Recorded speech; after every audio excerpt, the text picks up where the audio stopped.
you're going to raise a child and say, give him no pressure, give him no standards, so he can just be a kid. And what's he going to mold into?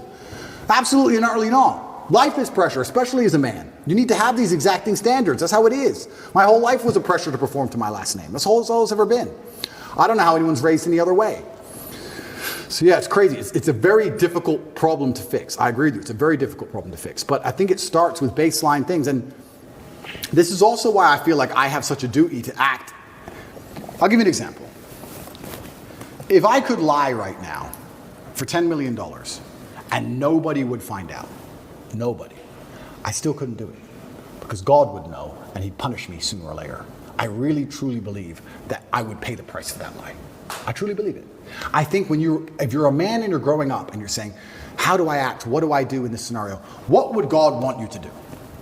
Tell the truth. You'd be amazed how far just telling the truth will get you. In any situation, I can give you benign situations that don't even matter. Your girlfriend caught you.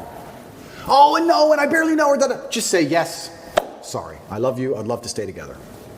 But you did this. Sorry. I'm leaving. Okay, goodbye. Next day she's back. You just tell the truth. It could have gone on for weeks. She could have kept spying. She could have called the girl. All this drama. Just sometimes in life, you just man up and tell the truth. That's why in my current scenario, and I was saying earlier, that's the only way you're free, by the way. Completely. Only way you're free. Truth shall set you free. It shall set you free. When I was saying earlier, the incompetence of my enemies is scaring me, and I don't know exactly what to do. All I can do is just tell the truth all the time. I'm going to tell the truth all the time. I'm going to say what I mean and mean what I say, and I'm going to tell the truth, and that's who I'm going to be. That's what I think is the best thing for me to do in the current scenario. But we're not even instilling that in children anymore. We're not even telling children how important it is to not lie. Well, but that's also part of what you're talking about. I want to show you the stat because the guy sent it to me. And then we'll put this for the audience to see as well. Percentage of gun ownership from 1972 till today. Same thing. Exactly the same. If you look at the numbers, pretty much the same thing.